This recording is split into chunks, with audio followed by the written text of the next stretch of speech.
Picture this. Your dog, who usually greets every meal with gusto, suddenly turns their nose up. Or worse, they start throwing up unexpectedly or just seem, out of sorts. It's a knot in your stomach as a pet owner, right? Oh, absolutely. Today, we're diving into a really common but potentially serious reason behind these worrying signs: gastrointestinal obstruction. Exactly. Right. And put simply, gastrointestinal obstruction or GI obstruction, it's like a roadblock in your pet's digestive system. A roadblock, yeah? It's a physical blockage that stops food and fluids from flowing normally out of the stomach, through the small intestine, and, well, down the line. Okay. Just to be clear, though, we're focusing today on blockages happening right there between the stomach and the small intestine.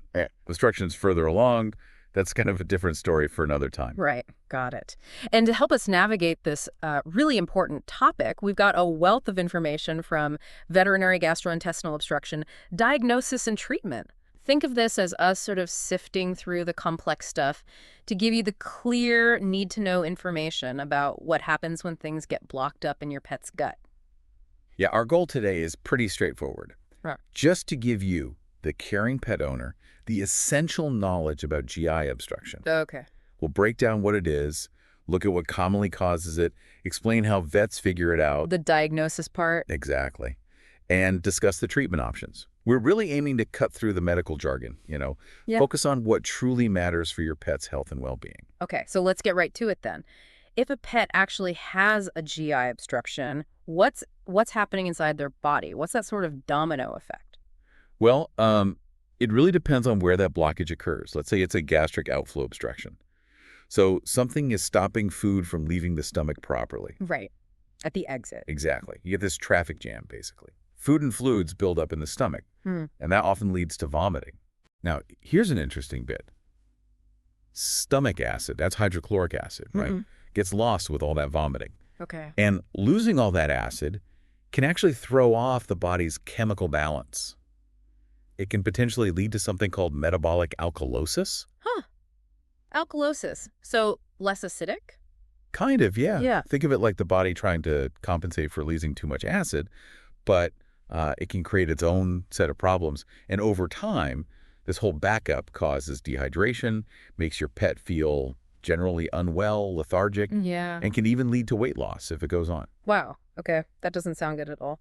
So what about when the blockage is further down in the small intestine itself? What's the picture there? Right. So with a small intestinal obstruction, the food and fluids back up before the actual blockage point. Okay. This also triggers vomiting, which again leads to dehydration and can really mess with their electrolytes. Electrolytes, right. Especially potassium. Low potassium can be a big issue. Why potassium? Well, it's crucial for nerve and muscle function, including the heart. Yeah. But what's really critical here with the small intestine is the longer the obstruction lasts. And depending on how complete it is and where exactly it is, there's a real danger of damage to the lining of the intestine, the delicate lining. Oh, wow. Yeah, blood flow to that area can get compromised. And that can lead to very serious, potentially life-threatening complications like endotoxemia and sepsis. Sepsis, okay. That's serious infection territory. Exactly. It's basically a severe body-wide infection. Really dangerous stuff. Okay, so those are the internal chain reactions, but what are the red flags, the actual signs a pet owner like me might see that would make us think, uh-oh, something's not right here. Could this be a GI obstruction? Vomiting is definitely a key sign, a major red flag, you could say. Okay. But it's important to be a bit of a detective, Notice the details. We need to distinguish between true vomiting, with the forceful bully contractions. Yeah, the heave. Exactly. Versus regurgitation, which is more passive. Yeah. Like the food just sort of comes back up. Right, less effort. Right. And the timing matters too. Vomiting soon after eating might suggest a blockage near the stomach exit, that gastric outlet obstruction we talked about. Okay. But if they're vomiting food they ate, like hours and hours ago, that could point towards delayed stomach emptying. Interesting. Generally, yeah, if the blockage is high up in the stomach or the upper part of the small intestine, the signs tend to be more severe. More dramatic. Often, yeah. And sometimes you might even see projectile vomiting. Oh, projectile vomiting? That sounds pretty alarming. It can be, yeah. Are there other signs besides, the vomiting that should put us on alert? Absolutely. Other things you might notice. Well, just a lack of interest in food is a big one. Appetite loss. Yeah. General sluggishness, lethargy. They just don't seem like themselves, You might also see excessive drooling, sometimes diarrhea, actually, or even dark, tory stools. We call that melena. Malaner, Tory stools, what All does right. that mean? That dark color usually indicates digested blood, so bleeding somewhere higher up in the digestive tract, Okay, that's a definite worry sign. for sure. And weight loss can also happen, especially if the obstruction has been sort of brewing for a while. Right? Now, here's a really important point. A pet can still have bowel movements even if they have an intestinal obstruction. Oh, really? That's counterintuitive. It is, isn't it? Yeah. But stuff that was already past the blockage can still come out, so don't rule it out just because they're still pooping. Good to know. And maybe one of the most crucial pieces of info you can give your vet is if you suspect your pet might have gotten into something they shouldn't have eaten. Chewed up a toy, raided the trash. Right. The my dog ate my homework scenario, but for real. Exactly. That little bit of history can be really, really telling. Makes total sense. So, okay, say we've seen some of these signs at home. We rush them to the vet. What might the vet find during the physical examination in the clinic? Often, the physical exam is, well, it's a really informative part of figuring things out. The findings can vary quite a bit, though. Depends on how long it's been going on, where the blockage is. Right. Some animals early on might seem relatively okay. Others might be in really critical condition, showing clear signs of dehydration, maybe even shock. Okay. When the vet palpates, carefully feels your pet's abdomen, sometimes they can actually feel a foreign object. Or maybe an abnormal mass. They can feel it from the outside? Sometimes, yeah. Or they might feel thickened loose of intestine. Another thing they might feel is an intussusception. Right, you mentioned that before, the telescoping intestine thing. Exactly, like folding a sock in on itself. That can sometimes feel like a firm, sort of sausage-shaped mass. Wow. Okay. And you mentioned linear foreign bodies earlier, like string or yarn. Is there anything particularly concerning about those? Yes, definitely. Linear foreign bodies, string, yarn, tinsel, carpet fibers, ribbon, they pose a unique and often very serious risk. It's really critical for the vet to do a thorough check under the tongue. Under the tongue. Why there? Because these long, thin things can get snagged or wrapped around the base of the tongue. Mm-hmm. Then the rest of it trails down into the intestines. Oh, I see. And as the intestines try to move and contract, Yeah. normally that peristalsis action, the string doesn't move, it stays anchored. So the intestine basically bunches up along it, like pleats on a curtain. Yikes. Yeah, and that tension can cause the string to actually saw right through the intestinal walls. Causes perforations, leakage, peritonitis. Really bad news. Oh, wow. That sounds awful. It is. And while we tend to think of cats more with string because they love playing with it, Right. dogs can absolutely ingest linear things too. So because a really good oral check and abdominal feel are so crucial, sometimes the vet might need to give some mild sedation Okay. or even light anesthesia just to allow them to really feel everything properly without causing the pet any discomfort or stress. That makes sense. Okay, so we've got a picture of how it happens, what we might see. Now let's talk about the what. What are the common culprits? What actually causes these blockages in the first place? Let's start with the stomach exit, the gastric outflow. Sure. For gastric outflow obstructions, probably the most frequent cause is foreign bodies. Like what? Oh, toys, Mm-hmm. pieces of toys, socks, rocks, corn cobs, bones, things that are just too big to pass out of the stomach. Right. The usual suspects for dogs who eat weird things. Exactly. Then there's something called pyloric stenosis. Mhm. That's a narrowing of the pylorus, the exit valve of the stomach. Can be congenital, born with it, or acquired later. Okay, a narrowing. Yeah. Then there's a condition called chronic hypertrophic gastropathy. Bit of a mouthful. Yeah. It basically means the wall of the stomach, particularly near the exit, gets really thickened over time. Thickened wall, okay. Tumors in that area, benign or malignant, can cause a blockage. Gastric dilation and volvulus GDV, or bloat with twist. Ah, yes, the dreaded GDV. That's a major emergency where the stomach twists, sealing off both the entrance and the exit. And certain severe inflammatory or infectious conditions can also sometimes lead to an outflow obstruction. Quite a range of possibilities just for the stomach exit. What about blockages in the small intestine itself? What are the usual suspects there? Again, foreign bodies are probably number one. Hmm. Things that made it out of the stomach but then get stuck further down. Right. Intussusception, that telescoping thing we talked about, is another significant cause, especially in younger animals. Okay. Hernias can be a problem too. If a loop of intestine pokes through a weak spot in the abdominal wall and gets trapped, Trapped in the hernia. yeah, incarcerated, That can cut off blood supply and cause an obstruction. Then there's twisting of the intestine itself, or the mesentery, the tissue that holds it in place. That's called volvulus or mesenteric torsion. That sounds really serious. It is very critical, often fatal if not caught immediately, like GDV, but involving the intestines. And similar to the stomach, tumors within the intestine, severe inflammatory bowel disease that causes thickening, or strictures, which are like scar tissue narrowings from previous injury or inflammation, can also cause blockages. So it seems like there are quite a few ways the gut can get blocked up. Are some pets just, I don't know, more prone to these kinds of things than others? Are there specific risk factors or maybe even certain breeds we should be aware of? Absolutely. There are definitely factors that increase risk. A big general one is just behavior, right? Pets that have a habit of indiscriminate eating, we call it pica sometimes, or just being a known foreign body ingester. To ones that chew everything. Exactly. Those guys are definitely at higher risk for foreign body obstructions. For intussusception, we often see a link with things that cause intestinal inflammation, like heavy parasite burdens, worms, or viral infections like parvo. Ah, okay. So inflammation can trigger it. It seems to, yeah. And yes, certain breeds definitely have predispositions, congenital pyloric stenosis, that narrowing from birth, that's seen more often in brachycephalic breeds. The flat-faced ones. Right, like boxers, Boston Terriers, bulldogs, and interestingly, also in Siamese cats. Siamese cats. Yeah. And that acquired chronic hypertrophic gastropathy, the stomach wall thickening. Right.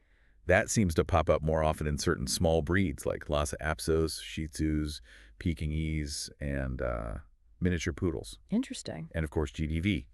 That's famously associated with large, deep-chested breeds, German Shepherds, Great Danes, Standard Poodles, Setters.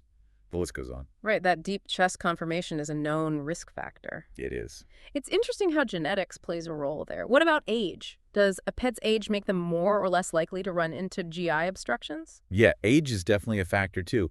Younger animals, puppies and kittens, they're often more curious, more orally exploratory. Putting everything in their mouths. Exactly. So they tend to ingest foreign bodies more frequently, though honestly it can happen at any age if the opportunity arises.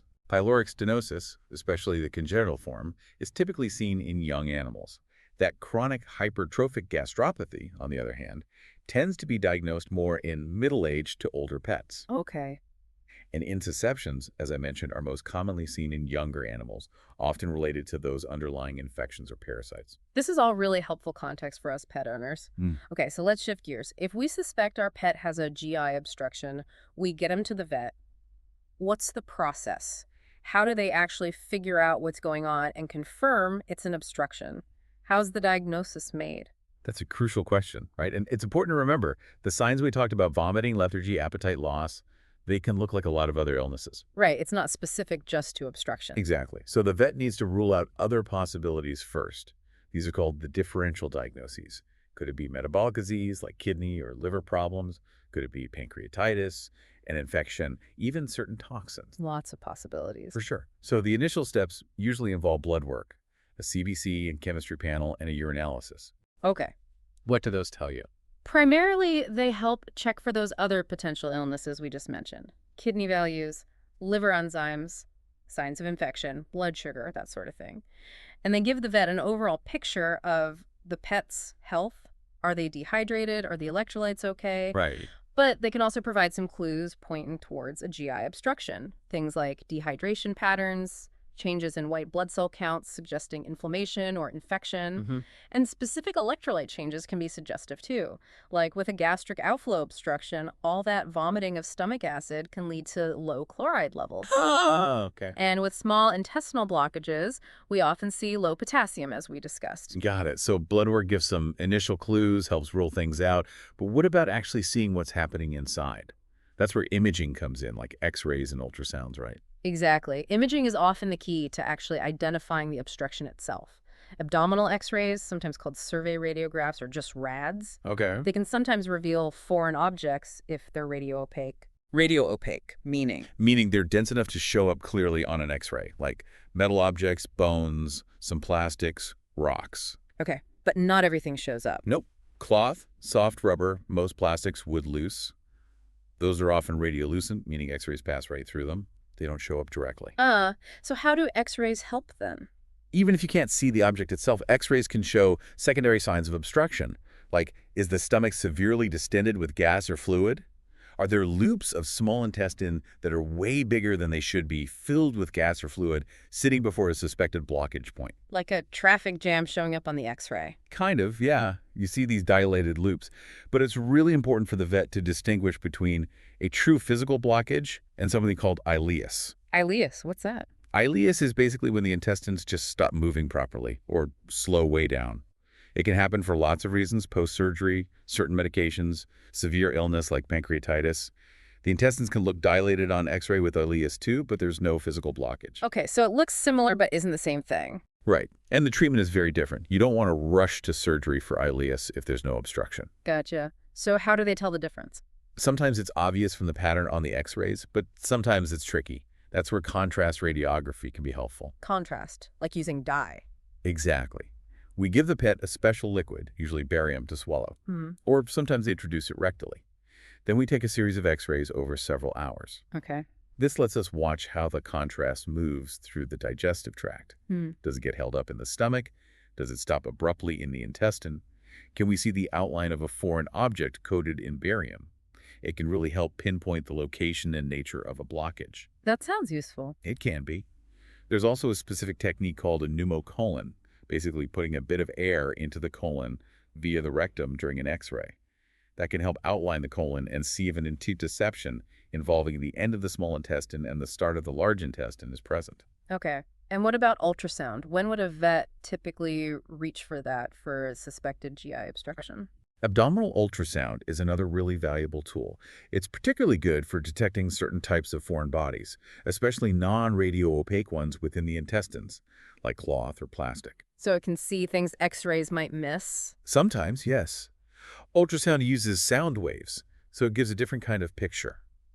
It's also excellent for identifying intussusceptions. They have a pretty characteristic layered or target appearance on ultrasound. Ah, the target sign. Exactly. And ultrasound can also help assess the intestinal walls themselves. Are they thickened? Is there fluid around them? And it can sometimes give clues about motility problems. Sounds very useful. Are there limitations? Yeah, definitely. Ultrasound can sometimes struggle to see foreign bodies that are actually in the stomach because all the gas and food normally present can interfere with the sound waves. Okay. So the bottom line is, even if an ultrasound looks normal, if the vet still has a strong suspicion of a GI foreign body based on the signs and maybe the X-rays, further investigation, maybe repeat X-rays, or even surgery might still be recommended. Right. Don't rely on just one test if things don't add up. Precisely. And for really complex cases, or if other imaging is unclear, or sometimes even as an alternative to going straight to exploratory surgery, a CT scan of the abdomen might be considered. It gives very detailed cross-sectional images. CT scan. Okay. It sounds like there are quite a few ways to get a look inside.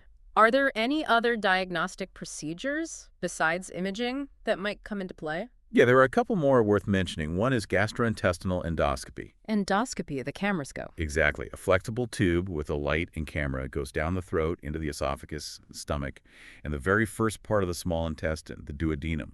What can that do? Well, it allows the vet to directly see the lining of those organs. They can confirm if there's an obstruction there, like a foreign body stuck in the stomach pylorus. They can see inflammation, ulcers, tumors, and they can take biopsies, tiny tissue samples of any suspicious areas to send off for analysis. Biopsies, right? And here's a big plus. Sometimes, depending on what the foreign body is and where it is, you can actually remove it with special instruments passed through the endoscope. Oh, wow. So avoid surgery. Exactly. Okay. If you can grab with the scope, that's fantastic. Saves the pet a major abdominal surgery. But it only works for things in the stomach or maybe the very top of the intestine and depends on the object's size and shape. Still a great option when possible. What else? Another procedure is something called abdominal paracentesis, or sometimes diagnostic peritoneal lavage. Okay, what's that involve? It involves taking a small sample of any fluid that might be present in the abdominal cavity around the organs, either by just inserting a needle, that's paracentesis, or by putting in a small amount of sterile fluid and then drawing it back out, that's lavage. And why do that? Well, normally there's very little free fluid in the abdomen. If there is fluid, analyzing it can tell you a lot. Is there blood? Is there intestinal content suggesting a rupture? Are there bacteria indicating infection, like peritonitis? So it checks for complications like leakage. Exactly.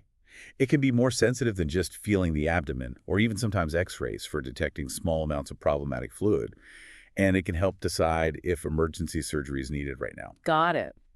And finally, if surgery is performed and a mass is found and removed, sending a sample of that tissue to a lab for histopathology microscopic examination is crucial. To find out what it actually is. Precisely. Is it just inflammation? Is it scar tissue? Is it cancer? That determines the long-term prognosis and any further treatment needed.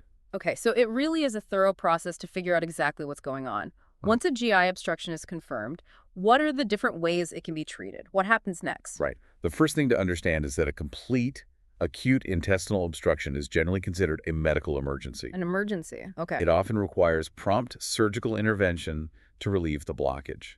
Time can be critical, especially if blood supply is compromised. So surgery is often the main answer. For complete obstructions, yes, very often. However, even before surgery or while preparing for it, providing really good supportive care is absolutely critical. Supportive care. Like what? Primarily, intravenous fluids. 4V fluids are essential. Yeah. These pets are often dehydrated from vomiting, and they have electrolyte imbalances. Right. So getting fluids into them helps rehydrate them, correct those electrolyte problems like low potassium or chloride, and stabilize them for anesthesia and surgery. Makes sense. The specific type of fluids used will depend on what the blood work shows, and the veterinary team will monitor their hydration, urine output, and electrolytes very closely. Okay. Anything else besides fluids?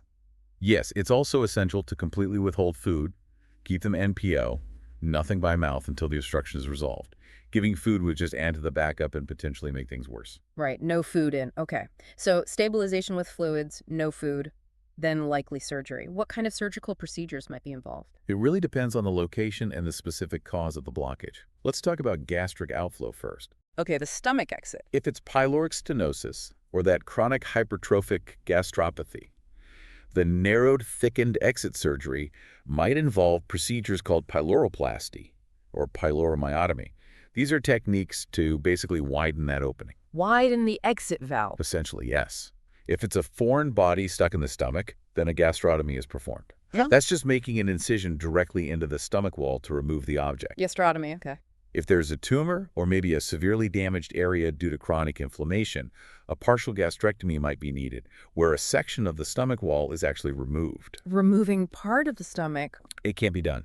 And for GDV, the twisted stomach, the main surgery involves derotating the stomach, checking for any damaged tissue, and then performing a gastropexy. Gastropexy. That's where the stomach wall is surgically tacked or sutured to the inside of the abdominal wall. It prevents the stomach from twisting again in the future, which is a common and dangerous recurrence after GDV. Prevents it from happening again. Smart. Definitely. Now, for obstructions in the small intestine, if it's a simple foreign body that hasn't caused too much damage, an enterotomy might be all it's needed. Enterotomy.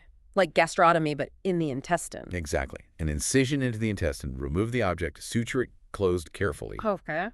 However, if the intestine around the foreign body looks unhealthy, if the blood supply has been compromised, the tissue looks bruised, non-viable, or if there's already a perforation, or if it's an intussusception that can't be gently reduced, or a tumor, then a resection and anastomosis might be required. Resection and anastomosis, what's that? That means surgically removing the damaged or diseased section of the intestine, entirely the resection part, and then carefully suturing the two healthy ends back together. That's the anastomosis. Okay, cutting out the bad part and reconnecting the good parts. Precisely. It's a more complex procedure than a simple enterotomy, but necessary if the bowel is too damaged to save.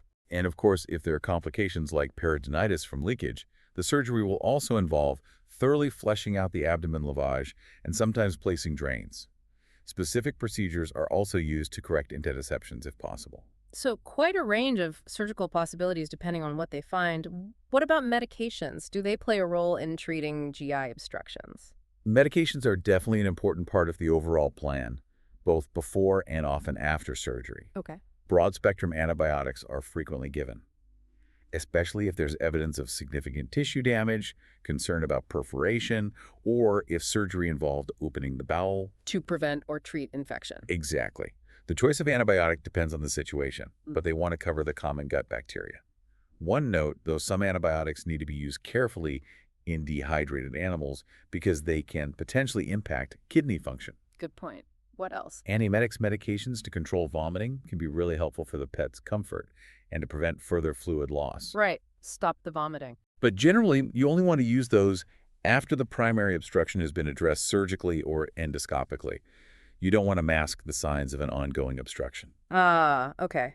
Deal with the cause first. Yes. And GI protectants might be used as well. Things like H2 receptor blockers or proton pump inhibitors to reduce stomach acid, or sucralfate, which coats ulcers.